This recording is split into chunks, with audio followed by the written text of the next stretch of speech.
Good morning, everyone. This is What's Up Wednesday for August 7th, and we are going to be covering Zapier integration and getting things connected and things like that. We have a special guest today. We have Tony with us, and he's going to be showing you all the ins and outs of Zapier and how to get that connected. But just a few things really quickly, just to let you know what's coming up next week. We have next week property sites and all the different things you can do for property websites, how to post them to social, different things you can add to them, different layouts you can choose from. So we're going to go through the nitty-gritty of the property websites next week. One thing I did want to bring up, and I brought it up last week, but I want to bring it up again because it's really, really a cool feature, is this new advanced IDX search we have. Everyone should see a tile on their homepage right here. On the left side, it says do advanced IDX search.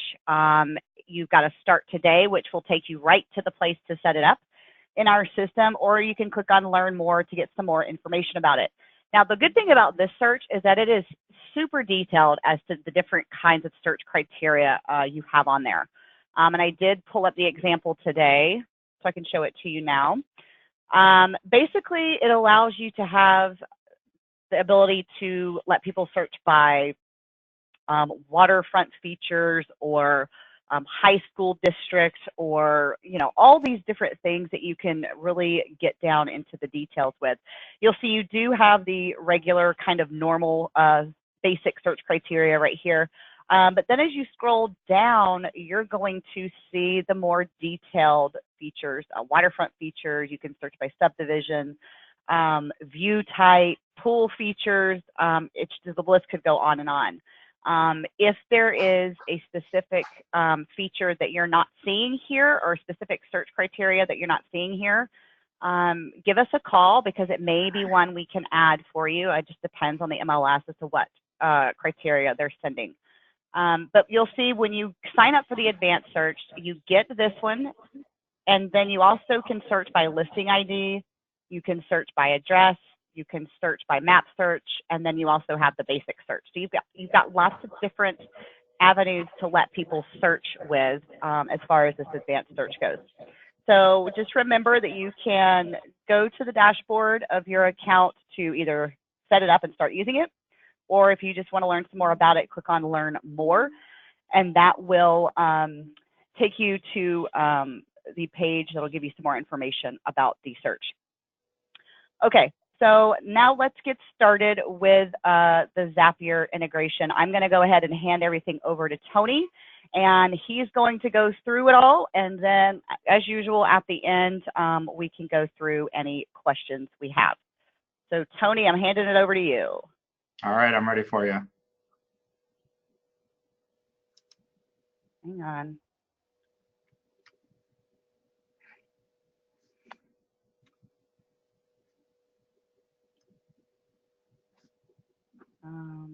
There we go. Yeah? I think so. Okay, there we go. Okay. Show my screen. I have no idea what screen is showing, so. You've got the PowerPoint showing. Oh, yay. Well, that makes it easy. Well, thank you everyone for joining us, and we are gonna go over a little bit about Zapier. It's gonna be basics. I'm going to talk a little bit about the foundation of Zapier and how it works, and then we will set up a Zap as well so you can see it in action. And yes, it is pronounced Zapier. I know some people pronounce it Zapier, and when it first came out, there was a lot of people saying it a lot of different ways, so I actually went to the company and looked it up, and I suppose if you pronounce it Zapier, fine, but the company would love it if you pronounced it Zapier, so I thought I'd throw that in there. So I'm going to get a little technical, and you can see I do mean a little technical. First, let's talk about what an API is. An API is an application programming interface, and it's protected. It's a protected connection that you can get information from a piece of software, or you can give information to a piece of software. Now, usually when you give information to a piece of software, you're probably filling out a form, or a customer is filling out a form, or what have you. Like for instance, say a lead fills out a lead form on the website, and you see that appear in the agent marketing interface. That's one way of getting information into a piece of software. Another way, which is programmatic, is through an API interface. And just think of it as just a little connector that one piece of software can give another piece of software information, or one piece of software can ask another piece of software for information. The way an API is protected is by API keys. Now, there's a lot of different ways API keys can be set up, but usually in the most popular software, it's either going to be an automatic thing, like through Google, for instance, when you authenticate using Google, or a lot of you have seen the ability to authenticate using Facebook, or it's going to be an actual API key, which is an alphanumeric string. Some of them are pretty long, and I'll show you what our API key looks like so you can see what that's all about. So pretty simple stuff. On the surface, APIs can get really super complicated, but all you need to know is it's a way for programs to talk to each other. So how does Zapier work? Zapier actually uses the API that any software has set up, okay? And what happens is a developer will create a Zap so that that Zap can talk to their API. And what that does is it allows two applications to kind of speak the same language. So no matter how Google's API is all set up, no matter how agent marketing API is all set up, when we create a Zap to connect to each other, it allows us to speak the same language in the same way, making it really super easy for you guys to set up and use. Now, I did want to mention that not all Zaps are created equal, okay? There are some Zaps that are set up and coded to send out information to another piece of software, and there are some Zaps that are coded to bring in information from another piece of software.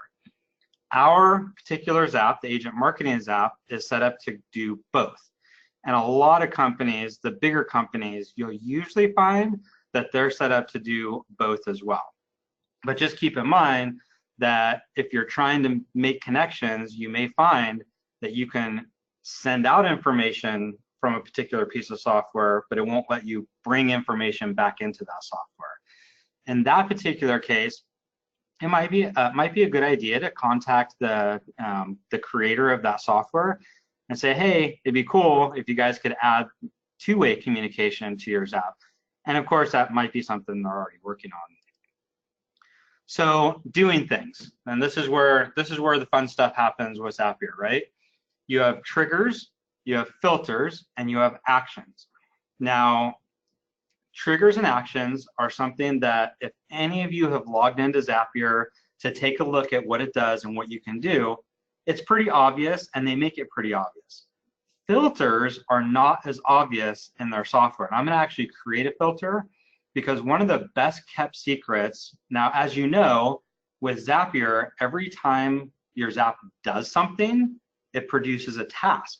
And you have a limited number of tasks that you can do depending on how much you're paying for Zapier. So if you're on the free version, you have X amount of tasks. If you're on the pro version, you have more tasks that you can do. And then obviously they want you to do a ton of tasks, because the more tasks you do, the more you have to pay them.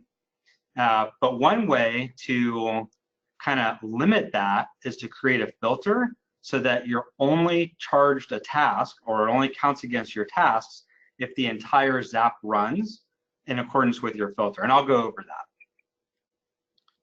that. And so that's what the filter does. And the action, so the trigger says, hey, if something happens, I need to do something. The filter says, wait a minute, don't do it unless you meet my criteria. And the action says, well, this is what I'm going to do based on whether or not my trigger and filter gives me some data, okay? All right, so let's Zap something. So I'm going to go ahead and create a really simple Zap. And the Zap, what this is going to do is going to take any lead information that comes into my agent marketing account, and it's just going to put it in a spreadsheet. Now, of course, you can connect to all kinds of CRMs. There are a ton of CRMs available that have Zaps. I know LionDesk is pretty super popular. Salesforce is extremely popular. So just about any CRM that actually has a Zap created for it, you can connect this up the same way. Really easy to get started. So I'm going to make a new Zap. Okay, and it's asking me to set up the trigger. And so I'm going to look at agent marketing, look for agent marketing. There it is. Okay, so my trigger is going to be a new lead. So anytime a new lead comes into the system, it's going to pop this trigger and do something. So I'm going to go ahead and save that. Now you'll notice that it's asking me to connect my agent marketing account to Zapier. This is where that API stuff comes in. When I click connect an account, you'll see that it's actually asking me for an API key. So I'm going to move this off screen for a moment so we can see what that looks like.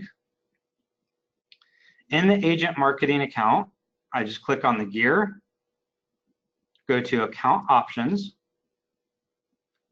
and scroll all the way to the bottom.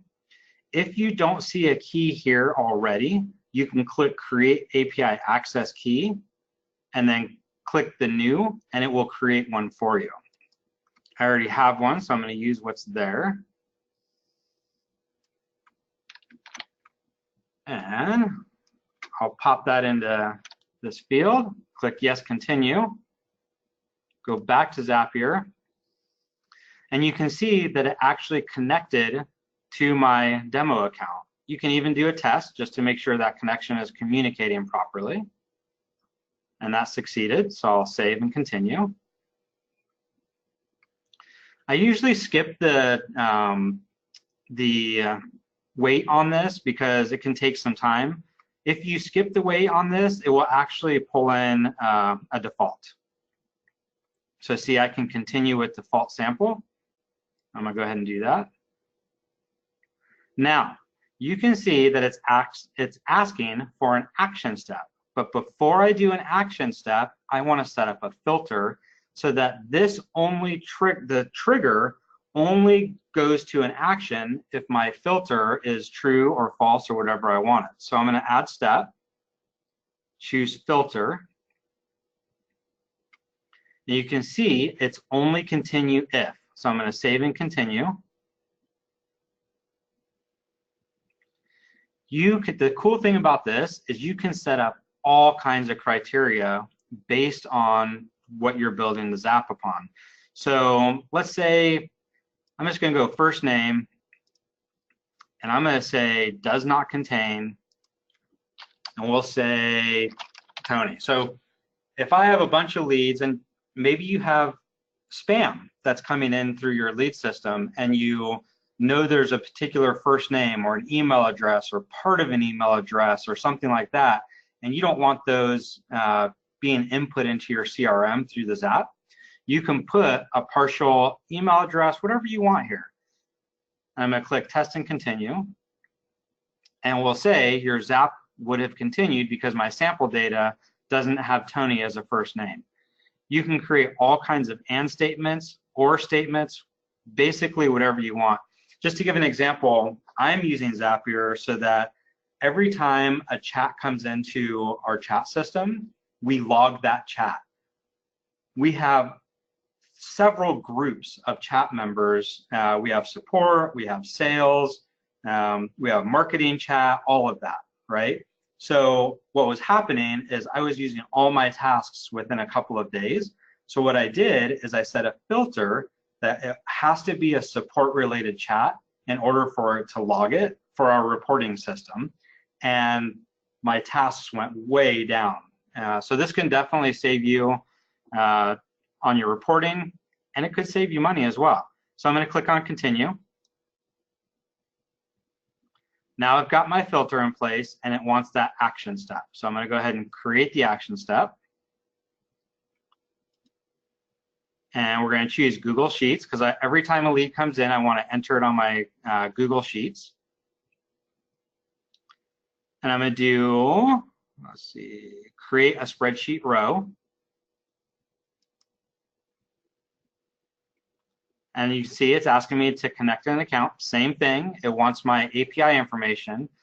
Fortunately, Google is super smart. It just lets me use any email address that I'm already logged in with, so I don't have to go searching for an API key. All right, and there you can see it's connected. So I'm going to save and continue.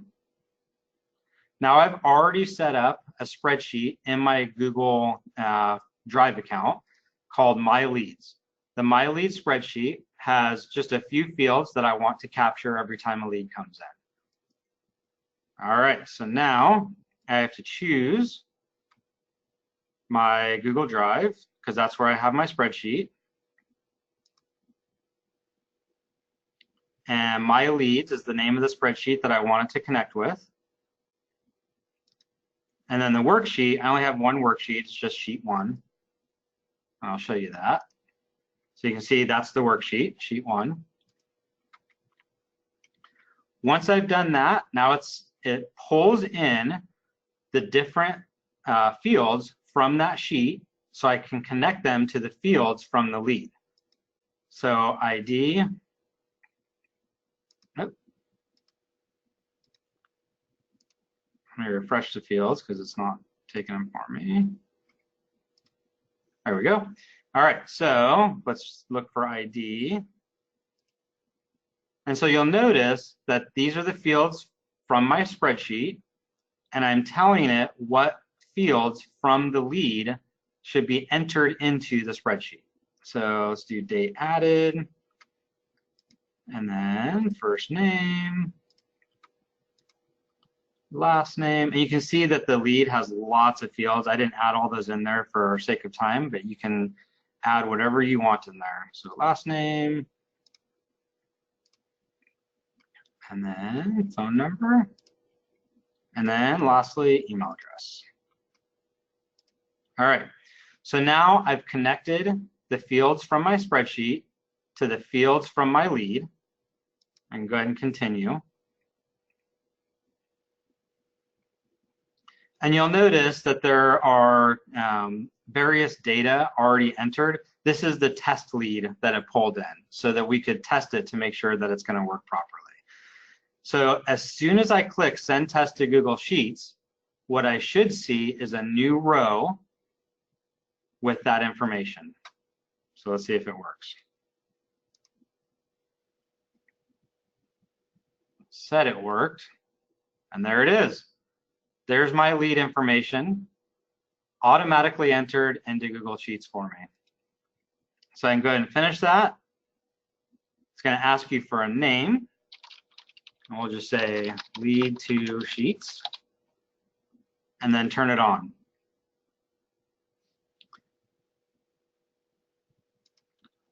Oh, it looks like it's making me upgrade. But anyway, so once you turn it on, it will show as on in your Zaps. And every time a lead comes in to your agent marketing account, it will automatically be entered into the spreadsheet for you or into any CRM that you choose to connect with. And that is pretty much all there is to creating Zaps. Any questions?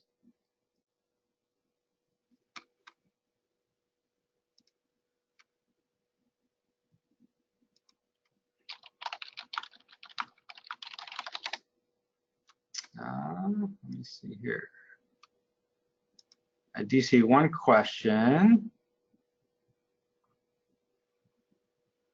I'm not sure what you mean by group name, but if that is in the lead data, you can add that. I don't believe on the agent marketing side group name is coming through in the lead data. But if that's something that you want and it's a field that's available and it's not in Zapier, then certainly request it and we can take care of that.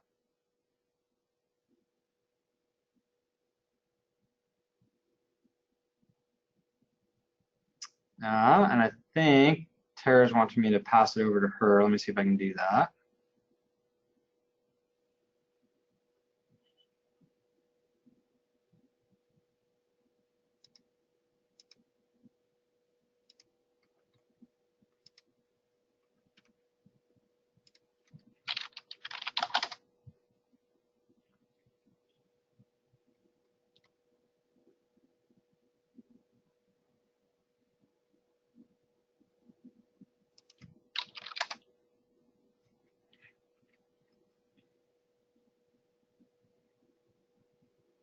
I can't seem to pass it over. That's okay.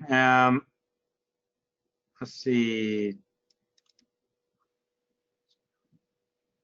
Okay, so one comment that came in is there's a lot of steps. I totally understand that. One of the really nice things about Zapier is they let you create what are called templates. When you create a template, it drastically decreases the amount of steps that are required. On the agent marketing side, let me, I don't know if it's still showing my screen. So let me share my screen.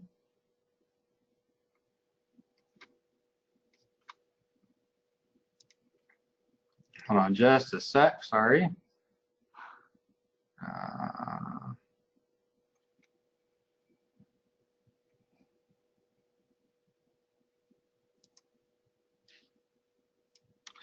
Anyway, I'm not sure if it's, oh, there we go. There we go. Okay, so one of the nice things about the agent marketing Zap is that we have created several templates, and you can go to leads, Zapier, scroll down a bit, and there are a few templates that you can choose from. And what that does is it makes it so you don't have to make all of those field connections. It does that for you automatically. And that definitely reduces the amount of time it takes to set up the Zap. The really great thing about Zapier is once you do get that Zap set up, it's done. So you don't have, there's a bunch that you don't have to do. You don't have to manually enter leads. You don't, I mean, you could create all kinds of reporting, lots of stuff that you can do once the Zap is set up, and it will automatically provide that communication for you. Let me see if there's any other questions.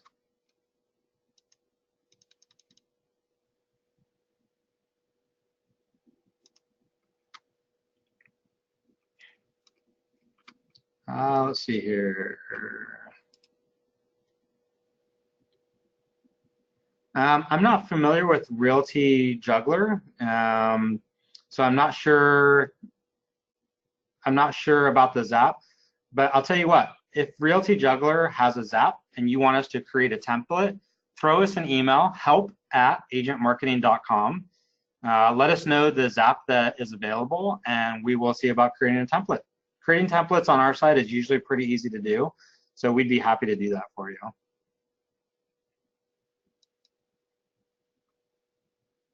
Yeah, so one of the questions is whether it's a buyer lead or a seller lead. And I think what that might be referencing, is there a way to tell the difference? That would only be if the field is available through the Zap. Again, if there's any customizations or anything like that that you'd like, we'd be happy to look into that. If it's a field that's already available on the agent marketing leads in the agent marketing system, it is generally pretty easy for us to get that into the Zap as well. If it's a field that's not available in the lead system at the moment, that might take a little more time. So I wouldn't be able to give you any kind of an ETA or anything like that on it. All right, and it looks like that is, we'll give a couple more seconds here, but I don't see any more questions. Yeah, and it looks like that's it. Again, if there's anything that you're confused about, or you have questions regarding Zapier and how it works, totally happy to help. If you wanted to do some kind of advanced webinar, or you wanted us to do an advanced video, or what have you, just let us know. Throw us an email, help@agentmarketing.com, and we'd be happy to look into that for you. Thank you again, everyone, for joining.